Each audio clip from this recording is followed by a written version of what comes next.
اللہ کا مہینہ ہے، وَالشَّهْرُ شَعْبَانِ، اور نبی کہتے ہیں شعبان میرا مہینہ ہے، وَالشَّهْرُ أُمَّتِي رمضان، اور میری امت کا مہینہ رمضان کا مہینہ ہے۔ تو یہ مہینہ چونکہ رجب المرجب کا مہینہ ہے، اسی مہینے کی 6 تاریخ کو سرکار خواجہ غریب نواز رضی اللہ تعالی عنہ اس خاک دانِ گیتی سے تشریف فرما ہوئے ان کی وصال کی تاریخ ہے، اور اسی مہینے کی 27 رجب کو آقائے کریم علیہ الصلوۃ والتسلیم بارگاہ الہی میں تشریف لے گئے۔ اللہ نے آپ کو اپنے دیدار کے لیے نامقام بلایا اور بلا کر اپنا دیدار عطا فرمایا۔ پھر آقائے کریم علیہ السلام وہاں سے جب تشریف لائے تو امت کے لیے اللہ کی طرف سے ایک عظیم تحفہ جسے ہم نماز کہتے ہیں نبی کے ذریعے سے ہم تک پہنچا، جس کی حفاظت، صیانت اور جس کو ادا کرنا ہمارے لیے نہایت ہی ضروری اور اہم ہے۔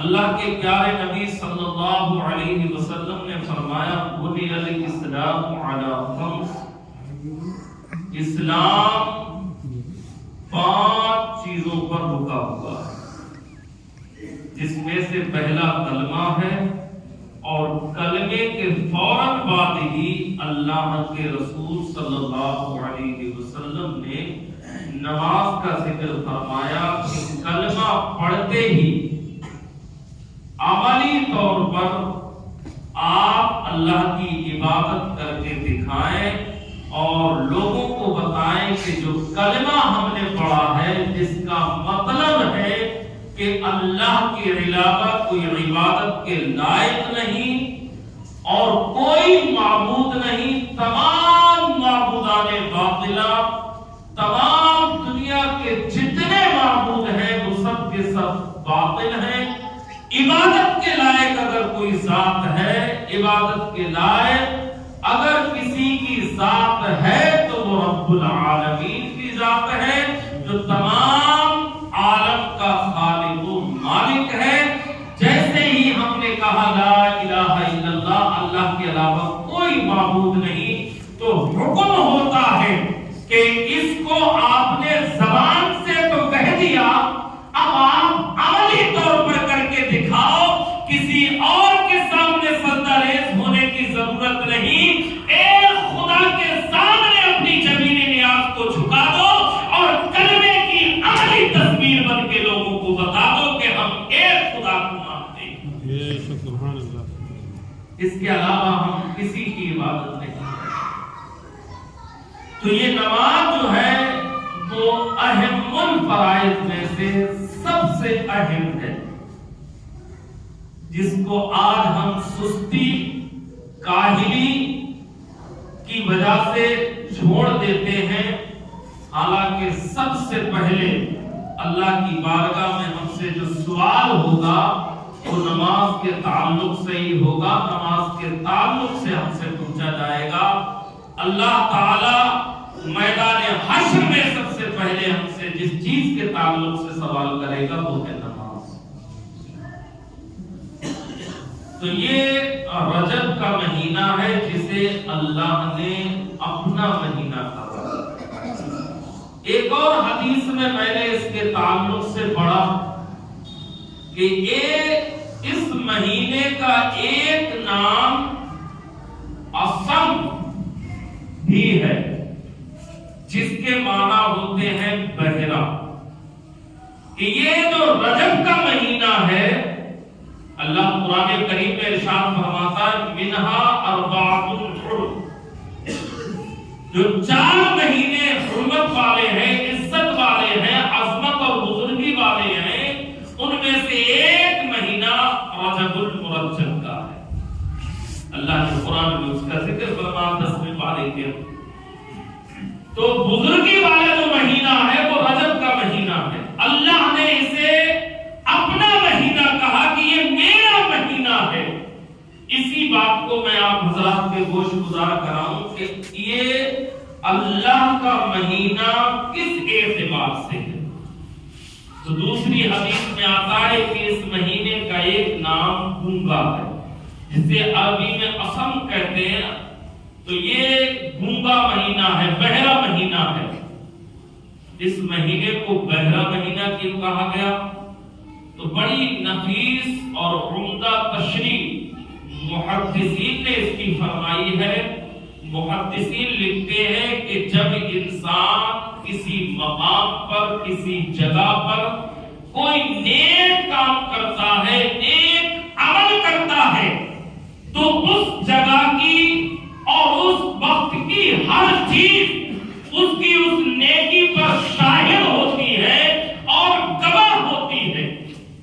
اسی لیے حدیث میں آتا ہے, اللہ کے نبی نے فرمایا, اے لوگو جب تم سیر و تفریح کے لیے نکلا کرو, گھومنے کے لیے جایا کرو, تفریح کے لیے جایا کرو, پکنک پر جایا کرو, تو وہاں جا کر سیلفی لینے کی ضرورت نہیں ہے, وہاں جا کر غلط کام کرنے کی ضرورت نہیں ہے, وہاں جا کر خرافاتوں میں ملوث ہونے کی ضرورت نہیں ہے.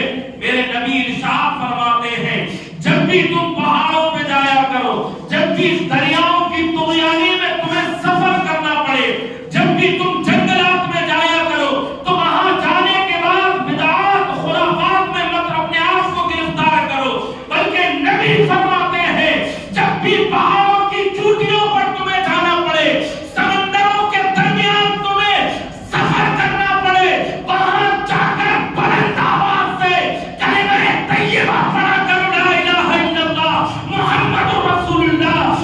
نبی کی بارگاہ میں صحابہ عرض کرتے ہیں, یا رسول اللہ اس سے فائدہ کیا ہوگا؟ تو مصطفیٰ ارشاد فرماتے ہیں, جہاں جہاں کلمہ پڑھا جائے گا اس جگہ کی ساری چیزیں اللہ کی بارگاہ میں تمہارے ایمان کی گواہی پیش کریں گی کہ تم ایمان والے ہو. پہاڑ کہیں گے میرے سامنے کلمہ پڑا تھا, دریا کہے گا میرے سامنے کلمہ پڑا تھا, درخت کہیں گے میرے سامنے کلمہ پڑا تھا. وہ ساری چیزیں, یہاں تک کہ ہوا, آسمان, زمین جہاں پر کھڑے ہو کر کلمہ پڑا تھا, وہ بھی آپ کے ایمان کی گواہی پیش کرے گی. یہاں تک کہ آپ کے کاندھوں پہ جو فرشتے ہیں آپ کے ایمان کی گواہی پیش کریں گے. تو اسی طریقے سے جب کوئی انسان نیک عمل کرتا ہے, آپ نے چہار دیواری میں عمل کیا, تو جس زمین پر آپ نے کوئی نیکی کی ہے وہ زمین آپ کی نیکی کی گواہی دے گی. آسمان اگر دیکھ رہا ہے تو وہ آپ کی نیکی کا گواہ ہوگا, وہاں اگر کوئی درخت ہے تو وہ آپ کی نیکی کا گواہ ہوگا. اسی طریقے سے جب کوئی انسان گناہ کرتا ہے تو گناہ پر بھی ساری چیزیں شاہد ہو جایا کرتی ہیں. آج ہمارا تصور یہ ہوتا ہے کہ ہمیں کوئی نہیں دیکھ رہا ہے, چھپ کر گناہ کر دیا جائے. میں آپ سے ایک سوال کرنا چاہتا ہوں, سادہ لب و لہجے میں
رہا ہے ہم اس گناہ سے بچے رہیں تاکہ رب تبارک و تعالی میدان حشر میں ہم سے اس گناہ کے تعلق سے نہ پوچھے. تو میں یہ عرض کر رہا تھا کہ اس مہینے کو بحرا مہینہ کہا جاتا ہے. کیوں کہا جاتا ہے؟ اس کی وجہ بتا رہا تھا کہ ہر چیز انسان کی نیکی پر گواہ ہوتی ہے. اسی طریقے سے ہر چیز انسان کے گناہ پر گواہ ہوتی ہے. میں ایک بہت پوائنٹ کی بات ہے آپ کو بتانے دیتا ہوں کہ جب انسان گناہ کرتا ہے تو گناہ کے بعد یہ جو ہمارے کانوں پہ فرشتے بیٹھے ہوئے ہیں یہ اس گناہ کو تحریر کر لیا کرتے ہیں. حدیث میں تو یہ آتا ہے اللہ کے نبی نے ارشاد فرمایا جب کوئی انسان نیکی کا ارادہ کرتا ہے رب ہم پر کتنا مہربان ہے, اس کی رحمتیں ہم پر کتنی ہیں. آپ اس کو ملاحظہ فرمائیے. اللہ کے نبی فرماتے ہیں جب کوئی بندہ نیکی کا ارادہ کرتا ہے ابھی اس نے وہ نیکی کی نہیں ہے لیکن اللہ کی بارگاہ کے فرشتے عرض کرتے ہیں پروردگار ہمارے لیے کیا حکم ہے, تو رب کی طرف سے حکم ہوتا ہے اس کی نیکیوں کو تحریر کر لیا جائے. اگرچہ اس نے ابھی نیکی کی نہیں ہے لیکن ارادہ اس کا اچھا ہے, نیت اس کی اچھی ہے, اس کی نیکی کو تحریر کر دیا جائے. وہی دوسری جانب اگر ہم گناہ کرنا چاہتے ہیں اور ابھی ہم نے گناہ کیا نہیں ہے فرشتہ پوچھتا ہے کیا اس کا گناہ لکھ دیا جائے؟ اللہ کہتا ہے نہیں نہیں ابھی میرے بندے کا گناہ نہیں لکھا جائے گا جب تک کہ یہ گناہ کر نہیں لے گا اس وقت تک اس کے گناہ کو لکھنے کی ضرورت نہیں ہے. یہاں تک کہ حدیث میں آتا ہے جب بندہ گناہ کر لیتا ہے فرشتہ اس کو تحریر کر لیتا ہے. اب گناہ کرنے کے بعد جہاں پر اس نے گناہ کیا ہے جس کے سامنے گناہ کیا ہے کوئی درخت تھا قیامت میں وہ درخت گواہی دے گا. جس زمین پر کھڑے ہو کر گناہ کیا ہے وہ زمین گواہی دے گی. جس آسمان کے نیچے گناہ کیا ہے وہ آسمان گواہی دے گا اس کے گناہ کی. لیکن اللہ کے نبی صلی اللہ علیہ وسلم حدیث میں ارشاد فرماتے ہیں اور اللہ قرآن کریم میں ارشاد فرماتا ہے ان اللہ یحب التوابین و یحب المتطہرین. رب قرآن کریم میں کہہ رہا ہے لیکن جب بندہ اپنے گناہوں سے سچی توبہ کر لیتا ہے, جب اپنے گناہوں پر نادم شرمسار ہو کر رب کی بارگاہ میں اشک ندامت بہا کر گناہوں سے لتھڑا ہوا رو رو کر اپنے رب کی بارگاہ میں دعا کرتا ہے اور اپنے کیے پر شرمندہ ہو کر اپنے رب کو مناتا ہے, اپنے رب کو راضی کرتا ہے, تو میرے نبی فرماتے ہیں رب کتنا کرم کرنے والا ہے, رب کتنا مہربان ہے بندوں پر. کیوں نہ ہو کہ یہ بندے اس کے نبی کے امتی ہیں اور اللہ نے اپنے نبی سے وعدہ کیا ہے مصطفیٰ جب تک تم راضی نہ ہو جاؤ گے میں آپ کی امت کو مناتا رہوں گا اور جنت عطا فرماتا رہوں گا. سبحان اللہ سبحان اللہ. تو میرے آقا کریم علیہ السلام فرماتے ہیں رب کتنا مہربان ہے, رب کتنا کرم کرنے والا ہے. رب کی مہربانیاں دیکھیں, رب کی کرم فرمائیاں دیکھیں. رب کہتا ہے جب میرا بندہ توبہ کر لیتا ہے, جب میرے بندے نے سچی توبہ کر لی تو میں نے اس کے گناہوں کو معاف فرما دیا ہے, میں نے اس کی خطائیں معاف فرما دی ہے, میں نے اس کی غلطیاں کوتاہیاں معاف فرما دی ہے. اب سوال یہ ہے اللہ نے غلطیاں معاف فرما دی لیکن فرشتہ رجسٹر میں لکھے بیٹھا ہے, آسمان دیکھ رہا ہے, زمین بھی اس پر گواہ ہے, در و دیوار بھی گواہ ہے, ہوائیں بھی گواہ ہے, سورج کی کرنیں بھی گواہ ہے, یہاں تک کہ آپ کا جسم بھی گواہ ہے.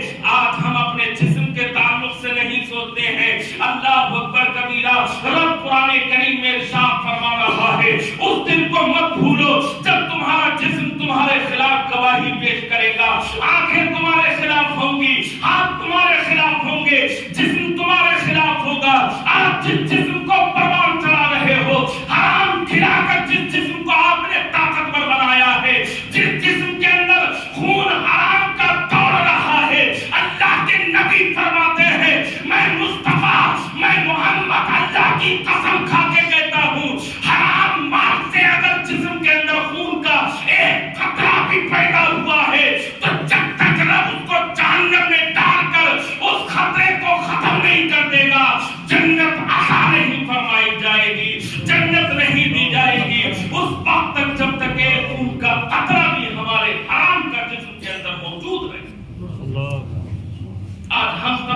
دیتے. آج ہمارے خیالات اس طرف نہیں ہے. ہمیں یہ فکر نہیں ہے کہ ہم حلال کھا رہے ہیں یا ہم حرام کھا رہے ہیں. ہم توجہ نہیں دیتے ہیں. ہمیں تو بس یہ فکر ہے مال آ جانا چاہیے, چاہے کہیں سے بھی آئے, چاہے میں نے اپنے بھائی کا مارا ہو, چاہے اپنے رشتے داروں کا مارا ہو, چاہے میں نے اپنے مالک کا مارا ہو. یہاں تک کہ جنگلوں میں جانے کے بعد لوگ دوسرے کے امرود توڑ لیا کرتے ہیں, دوسرے کے گلے توڑ دیا کرتے ہیں بغیر اجازت کے. مسلمانوں, یہ بھی ناجائز و حرام ہے. اس سے تمہارے جسم کے اندر جو خون پیدا ہوگا وہ حلال کا خون نہیں ہو سکتا ہے, حرام کا خون ہے. اس لیے توجہ دینے کی ضرورت ہے. علم حاصل کرو تاکہ تم جہالت کے اندھیرے سے نکل کر باہر کھڑے ہو سکو اور اپنے آپ کو گناہوں سے اور غلط فہمیوں سے بچا سکو. علم سیکھنا تمہارے اوپر فرض قرار دیا گیا. آج ہم علم کا سیکھنا چاہتے ہیں. ہم اپنے بچوں کو عربی انگریزی پڑھا رہے ہیں, ہم پروفیسر بنا رہے ہیں, ڈاکٹر بنا رہے ہیں. کسی نے بڑا اچھا لکھا تھا کہ آپ نے بچے کو اپنا اتنا پڑھایا کہ غیروں کی زبان سیکھ گئے, غیروں کی زبان بولنے لگے اور غیروں کی زبان بول کر غیروں کو پڑھانے لگے. مگر تم نے اپنے بچے کو اتنا نہ پڑھایا کہ کم سے کم اپنے مرے ہوئے باپ کا جنازہ پڑھا سکے. ہم علم سے کورے ہیں, علم سے دور ہیں. کیوں ہیں آتے؟ وجہ کیا ہے؟ ہم کیا اس وقت کا انتظار کر رہے ہیں جب اسرافیل علیہ السلام سور پھونکے؟ ہم قیامت کا انتظار کر رہے ہیں. ہم ہوش کے ناخن کیوں نہیں لیتے؟ آخر وجہ کیا ہے؟ ہم علم سے دور کیوں بھاگ رہے ہیں؟ دین سے نفرت کیوں ہے؟ جبکہ رب قرآن میں ہم سے کہہ رہا ہے لَقَدْ كَانَ لَكُمْ فِي رَسُولِ اللَّهِ أُسْوَةٌ حَسَنَةٌ. اے لوگو, تمہارے لیے اگر کوئی بہترین آئیڈیل ہے, اگر تمہارے لیے کوئی بہترین لیڈر, رہنما اور قائد ہے تو وہ پیغمبر اسلام کی ذات گرامی ہے. تم دوسروں کو اپنا آئیڈیل کیوں بناتے ہو؟ تم دوسروں کے نقش قدم پر اپنے آپ کو کیوں چلاتے ہو؟ میرا رب قرآن میں کہہ رہا ہے فَاتَّبِعُونِي يُحْبِبْكُمُ اللَّهُ. تم رب کی, اب رب کہہ رہا ہے میرے نبی کی اتباع کر لو, محبوب بنا لوں گا تمہیں میں اپنا. یہ اللہ ہم سے قرآن میں کہہ رہا ہے. ایک بات آ گئی ہے تو ایک تذکرہ کرتا چلوں. حضرت نظام الدین اولیاء دہلی میں جن کا مزار ہے انہیں محبوب الہی کہا جاتا ہے. محبوب الہی کہنے کی ایک وجہ بزرگوں نے لکھی ہے, کتابوں کے اندر لکھی ہے. بڑا اچھی بات ہے, آپ سنیں گے تو انشاءاللہ ایمان کے اندر ایک حرارت اور جلا پیدا ہو جائے گی. حضرت نظام الدین اولیاء کے جو پیر و مرشد بابا فرید گنج شکر رحمت اللہ تعالی علیہ تھے, انہوں نے کہا کہ نظام الدین تم یہ بتاؤ محب بننا چاہتے ہو یا محبوب بننا چاہتے ہو؟ محب محبت کرنے والا, محبوب جس سے محبت کی جائے. مثلا اگر میں نماز سے محبت کرتا ہوں, قرآن سے محبت کرتا ہوں تو میں ہوا محب, اب قرآن ہوا میرا, جلدی سے بولو, محبوب. تو نظام الدین محبوب الہی سے ان کے پیر و مرشد نے کہا بتاؤ نظام الدین تم محب بننا چاہتے ہو یا محبوب بننا چاہتے ہو؟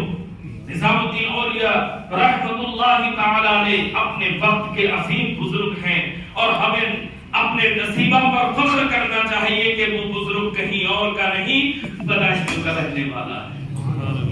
حضرت نظام الدین اولیاء بدایوں کے ہیں. ان کے والد آج بھی ساگر تال پر ان کے والد کا مزار ہے, وہ جگہ بھی موجود ہے جہاں نظام الدین اولیاء پیدا ہوئے تھے. بتانا مقصد یہ ہے کہ محبوب الہی عرض کرتے ہیں کہ اگر آپ کی اجازت ہو تو میں اپنی والدہ سے مشورہ کروں. چونکہ والدہ بھی کوئی ایسی ویسی نہیں تھی, اللہ والی تھی, متقیہ تھی, زاہدہ تھی, پرہیزگار تھی. ان کی حالت یہ تھی کہ ایک مرتبہ بارش نہیں ہو رہی تھی تو نظام الدین محبوب الہی نے اپنی والدہ کے دامن کو پکڑ کے کہا تھا پروردگار یہ امت پریشان ہے, پر اپنے کرم کی بارشیں فرما دے. محبوب الہی کہتے ہیں دامن چھوڑا نہیں تھا کہ موسلادھار بارش ہونے لگتی ہے. اللہ اکبر, اتنی بڑی اللہ کی ولیہ تھی حضرت نظام الدین اولیاء. محبوب الہی نظام الدین الدین رحمت اللہ تعالی علیہ پیر و مرشد کی بارگاہ سے والدہ کی طرف آ رہے ہیں. اب والدہ کے پاس آنے سے پہلے راستے میں ایک مجذوب مل جاتا ہے, ایک دیوانہ مل جاتا ہے, لیکن وہ اللہ والا تھا, کوئی اسے پہچانتا نہیں تھا. رات ٹپک رہی تھی, بال بکھرے ہوئے پڑے تھے, مجذوب تھا, اللہ سے محبت کرتا تھا. حضرت نظام الدین اولیاء رحمت اللہ تعالی علیہ قریب سے گزرتے ہیں. حضرت نظام الدین کی ٹانگ پکڑ لیتا ہے. وہ دیوانہ پکڑ کر کہتا ہے, نظام الدین بتاؤ محبوب بننا چاہتے ہو یا محب بننا چاہتے ہو؟ سوال یہ ہے کہ یہ بات تو نظام الدین اولیاء اور گنج شکر کے درمیان ہوئی تھی. تیسرا اسے جانتا نہیں تھا, لیکن دیوانہ کیسے جان جاتا ہے؟ تو یہی تو ہم اہل سنت کا عقیدہ ہے کہ اللہ جس کو چاہتا ہے اپنے غیب کا علم عطا فرما دیتا ہے. وہ تو نبیوں کی شان ہے, پروردگار عالم تو اللہ والوں کو بھی غیب عطا فرما دیتا ہے. حضرت نظام الدین اولیاء محبوب الہی رحمت اللہ تعالی علیہ نے جب اس کی طرف توجہ دی, آپ سمجھ گئے کہ یہ کوئی اللہ والا ہے. اور معلوم ہے اس نے کیا کہا, اس نے کہا محبوب نظام الدین تم اپنی والدہ کے پاس جا رہے ہو نہ پوچھنے کے لیے, اپنے پیر سے اجازت لے کے آئے ہو.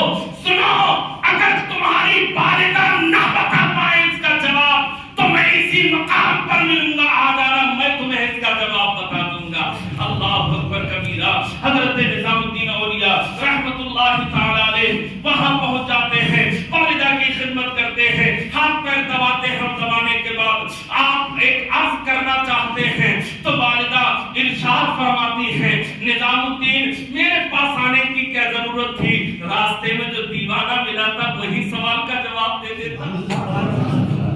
والدہ بھی سمجھ رہی ہے, جان رہی ہے وہ اللہ والی تھی, انہیں سے بھی کوئی چیز پوشیدہ نہیں. انہوں نے بھی سمجھ لیا کہ نظام الدین اولیاء کو اس کا جواب کون دے سکتا ہے.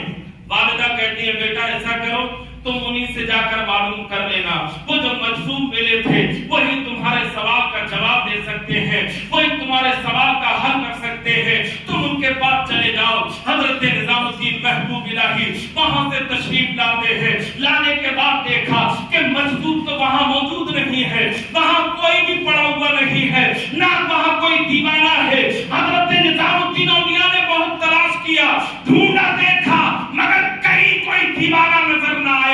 آپ شدر و حیران رہ جاتے ہیں, پریشان ہوتے ہیں کہ دیوانے نے تو کہا تھا اگر والدہ جواب نہ دے تو میرے پاس آ جانا, دیوانہ تو موجود نہیں ہے. حضرت نظام الدین اولیاء لوگوں سے دریافت کرتے ہیں کہ یہاں ایک مجذوب پڑا ہوا تھا, ایک دیوانہ پڑا ہوا تھا, وہ کہاں گیا؟ لوگوں نے بتایا کل اس کا انتقال ہو گیا اور ہم نے اسے وہاں کوڑے دان میں پھینک دیا ہے, اسے دفن بھی نہیں کیا ہے, چونکہ وہ نہ نماز پڑھتا تھا نہ روزے رکھتا تھا. مسلمانوں میں یہاں پر آپ کو ایک توجہ دلانا چاہتا ہوں, ہو سکتا ہے کسی کے ذہن میں یہ سوال آ جائے کہ وہ انسان کیسا ہے جو اللہ والا ہے اور نماز نہیں پڑھتا ہے.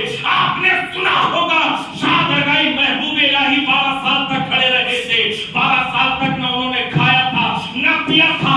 آپ نے سنا ہوگا صابر پاک 12 سال تک اس کی ٹہنی کو پکڑ کے کھڑے رہے تھے, نہ انہوں نے 12 سال نماز پڑھی, نہ انہوں نے کھانا کھایا, نہ انہوں نے استنجا کیا, نہ کوئی اور کام کیا. تو بتانا یہ چاہتا ہوں جب کسی کے اوپر اللہ کی تجلی ہوتی ہے اور وہ جب مجذوب ہو جاتا ہے تو شریعت کے احکام اس کے اوپر سے اٹھ جاتے ہیں, اس پر شریعت کے احکام لاگو نہیں ہوتے ہیں, اس لیے کہ شریعت صرف اس پر لاگو ہوتی ہے جس کے پاس دماغ ہوتا ہے, جس کے پاس عقل ہوتی ہے. آپ لوگوں میں سے ہو سکتا ہے کسی کا بچہ پاگل ہو, یا آپ نے پاگلوں کو دیکھا ہوگا, کیا کسی پاگل پر نماز فرض ہوئی ہے؟ اللہ کے نبی نے فرمایا رفع القلم عن ثلاث, 3 لوگوں سے قلم کو اٹھا لیا گیا ہے. ایک سونے والے شخص سے قلم اٹھا لیا گیا ہے, دوسرے پاگل سے قلم اٹھا لیا گیا ہے, تیسرے بچے سے قلم اٹھا لیا گیا ہے.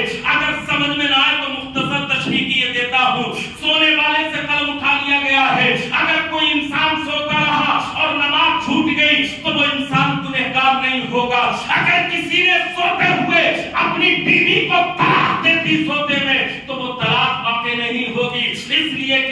والے شخص پر شریعت کا کوئی حکم نہیں ہوتا ہے. اسی طریقے سے بچے کا حکم ہے, اسی طریقے سے پاگل کا حکم ہے, ان پر بھی کوئی احکام لاگو نہیں ہوتے ہیں. احکام صرف ان پر لاگو ہوتے ہیں جن کے پاس اللہ نے عقل عطا فرمائی ہے. اگر عقل عطا فرمائی ہے, اسی لیے ہمارے اوپر نماز فرض ہے, کلمہ فرض ہے, دین پر عمل کرنا فرض ہے. اگر بے عقلوں پر فرض ہوتا تو گدھے پر بھی نماز فرض ہوتی, گھوڑے پر بھی نماز فرض ہوتی. مگر اللہ قرآن میں کہہ رہا ہے وَمَا خَلَقْتُ الْجِنَّ وَالْإِنسَ إِلَّا لِيَعْبُدُونِ, میں نے اپنی عبادت کے لیے انسانوں کو اور جنات کو پیدا فرمایا ہے, یہ میری عبادت کرتے ہیں. چونکہ جنات کے پاس عقل بھی ہے, نفس بھی ہے, انسان کے پاس عقل بھی ہے, نفس بھی ہے, جانور کے پاس صرف نفس ہے, عقل نہیں ہے, اور فرشتوں کے پاس صرف عقل ہے, نفس نہیں ہے. اس لیے یہ جنت تو بنائی گئی ہے, نہ فرشتوں کے لیے بنائی گئی ہے, نہ جانوروں کے لیے بنائی گئی ہے. یہ جنت صرف نبی کے امتیوں کے لیے بنائی گئی ہے. میرے بھائی, اور کرنے کی بات ہے, ہم جنتی ہیں. ہم کس اعتبار سے جنتی ہیں؟ اس اعتبار سے کہ ہمارے لیے جنت بنائی گئی ہے. اللہ نے یہ جنت بنائی ہے اپنے محبوب کے امتیوں کے لیے بنائی ہے. بتانا مقصد یہ تھا. بہت تفصیل ہے, میں تفصیل میں جانا نہیں چاہتا ہوں. حضرت نظام الدین اولیاء محبوب الہی دیوانے کو تلاش کرتے ہیں, اور تلاش کرتے کرتے پورے دام پر پہنچ جاتے ہیں. پہنچنے کے بعد دیکھا کہ دیوانہ پڑا ہوا ہے, دیوانہ مجذوب پڑا ہوا ہے, انتقال ہو گیا ہے. نظام الدین اولیاء پاس میں کھڑے ہوئے, اور کھڑے ہونے کے بعد کہا بہت لمبی لمبی چھوڑ رہے تھے. جلدی بولو, بہت لمبی چھوڑ رہے تھے. سمجھ میں نہیں آئی بات؟ بہت لمبی لمبی چھوڑ رہے تھے کہ والدانہ بتائے تو میرے پاس آ جانا, میں بتا دوں گا سوال کا جواب. خود کا پتہ نہیں ہے اور میرے سوال کا جواب دو گے. ابھی نظام الدین اولیاء اتنا کہہ ہی رہے تھے کہ دیوانہ اٹھ کے بیٹھ جاتا ہے. دیوانہ اٹھ کے بیٹھ گیا, اور بیٹھنے کے بعد کہا نظام الدین سنو, مجھے مت بننا, محبوب بننا. اگر مجھے بن گئے تو میری طرح حشر ہوگا, اور محبوب بن گئے تو دنیا تمہارے قدموں میں پڑی رہے گی. سبحان اللہ, سبحان اللہ. تو نظام الدین اولیاء محبوب الہی رحمت اللہ تعالی علیہ, اپنے آپ کو انہیں محبوب کہا جاتا ہے, محبوب الاولیاء کہا جاتا ہے, نظام الدین محبوب الہی کہا جاتا ہے. تو میں یاد کر رہا تھا, اللہ جس سے محبت فرماتا ہے, اللہ جسے اپنا محبوب بناتا ہے, وہ کون لوگ ہیں؟ یہ وہ لوگ ہیں جو نبی کی اتباع کرتے ہیں, نبی کی پیروی کرتے ہیں. اس کو میں نہیں کہتا, قرآن کہہ رہا ہے. فَاتَّبِعُونِي, اللہ کا کلام کہہ رہا ہے. تیسرا پارا اٹھا کر دیکھ لو, رب کہہ رہا ہے قرآن کریم میں, اگر تم چاہتے ہو کہ اللہ تمہیں اپنا محبوب بنا لے تو تمہارے لیے کوئی شرط نہیں ہے, بس ایک ہی شرط ہے, میرے نبی کی پیروی کرو, میرے نبی کی اتباع کر لو, میرے نبی کے طریقے کو اختیار کر لو, تم میرے محبوب ہو جاؤ گے, میں تمہارا محب ہو جاؤں گا. اور جب تم میرے محبوب ہو جاؤ گے, وَيَغْفِرْ لَكُمْ ذُنُوبَكُمْ, اللہ کہہ رہا ہے جب میں تمہیں اپنا محبوب بنا دوں گا تو ساری غلطیاں کوتاہیاں تمہاری ایک پل میں ختم. میں عرض کر رہا تھا, انسان جب سچی توبہ کر لیتا ہے تو سچی توبہ کرنے کے بعد اس کی جتنی غلطیاں, خامیاں, کوتاہیاں, لفظ سے جو چیزیں اس پر گواہ ہوتی ہیں, اللہ ہر شے سے اس گناہ کو مٹوا دیتا ہے. فرشتوں کے رجسٹر سے مٹا دی جاتی ہے, آسمان سے مٹوا دی جاتی ہے, زمین کو بھلا دیا جاتا ہے, ہواؤں کے درمیان سے ختم کر دیا جاتا ہے, یہاں تک کہ سورج کی شام سے ختم کر دیا جاتا ہے. اب اس کے گناہ پر دنیا کے اندر کوئی چیز ایسی نہیں جو گواہی دے کہ اس نے گناہ کیا ہے، چونکہ اس نے اللہ کی بارگاہ میں سچی توبہ کر لی ہے، اور سچی توبہ کرنے والے کے اگر سمندر کے جھاگوں سے بھی زیادہ گناہ ہے، اللہ کے نبی فرماتے ہیں ایک پلک جھپکتے ہی اگر کوئی سچی توبہ کر لے، ایک پلک جھپکتے ہی اللہ اس کو معاف فرما دیتا ہے، اس کی غلطیاں معاف فرما دیتا ہے۔ تو مسلمانوں میں عرض کر رہا تھا، یہ مہینہ رجب کا مہینہ پہلا مہینہ کہلاتا ہے، اس کی وجہ یہ بتائی ہے محدثین نے، اس مہینے کو پہلا اس لیے کہتے ہیں کہ رجب کے مہینے کو پہلا اس لیے کہتے ہیں کہ جو اس مہینے میں ہم سے غلطیاں ہوتی ہیں، کوتاہیاں ہوتی ہیں، لغزشیں خطائیں ہوتی ہیں، گناہ سرزد ہوتے ہیں، تو یہ مہینہ اللہ کی بارگاہ میں یہ کہتے گا پروردگار میں تو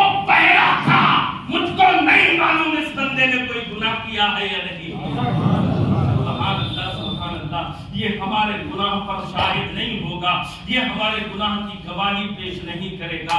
کہنے کو تو بہت ساری باتیں ہیں، آج اتفاق ہوا کہ آپ لوگوں سے ملاقات ہو گئی، کچھ کام کی باتیں آپ حضرات کے گوش گزار کر دی۔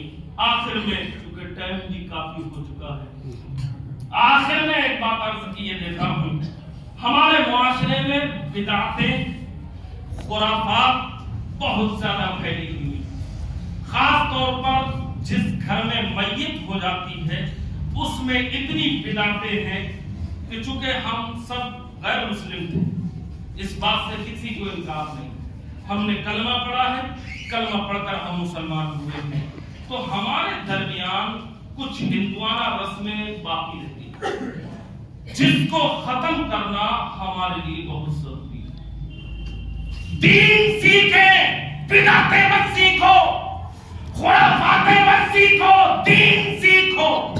اور دین کیسے ملے گا ہمیں؟ قرآن اور حدیث سے ملے گا۔ دین ہمیں کیسے ملے گا؟ حدیث پاک سے ملے گا، علماء کی بارگاہ میں حاضری دینے سے ملے گا، علماء سے سیکھنے سے ملے گا۔ ایک شخص آتا ہے اور مسجد کے دروازے پر آ کر کھڑا ہو جاتا ہے، اور کھڑا ہونے کے بعد اس کے ہاتھ میں ایک پرچہ ہوتا ہے چھوٹا سا، اب وہ پرچہ ہر نمازی کو دکھاتا ہے۔ کچھ لوگ سمجھ پاتے ہیں، کچھ نہیں سمجھ پاتے، کچھ سمجھتے ہیں کہ اس پہ شاید بھیک وغیرہ مانگنے کے بارے میں کچھ لکھا ہوگا، کچھ لوگوں نے پیسے دے دیے، کچھ لوگوں نے دیکھا تو کہا جو پیچھے آ رہے ان سے معلوم کر لینا، کچھ پڑھے لکھے تھے ان سے پوچھا تو اس نے کہا امام صاحب آ رہے ہیں آپ ان سے معلوم کر لیجیے گا۔ الغرض پوری مسجد خالی ہو جاتی ہے اور وہ بندہ پرچہ لیے کھڑا رہتا ہے، کسی کے پاس اس کا جواب نہیں ہوتا۔ میں آپ کو فکر دے کر جا رہا ہوں، میری بات اگر آپ کو اچھی لگے تو آج سے عمل کرنے کی کوشش کیجیے گا، عمل کرنے کی کوشش کیجیے گا۔ وہ بندہ آخر میں جب امام کے پاس آتا ہے تو امام نے پرچہ دیکھا اور دیکھنے کے بعد معلوم کیا کہ کیا معاملہ ہے، تم کیوں کھڑے ہو؟ تو کہا مسجد کے ہر نمازی سے میں نے اس تعلق سے سوال کیا تھا مگر کسی کے پاس کوئی جواب نہیں تھا۔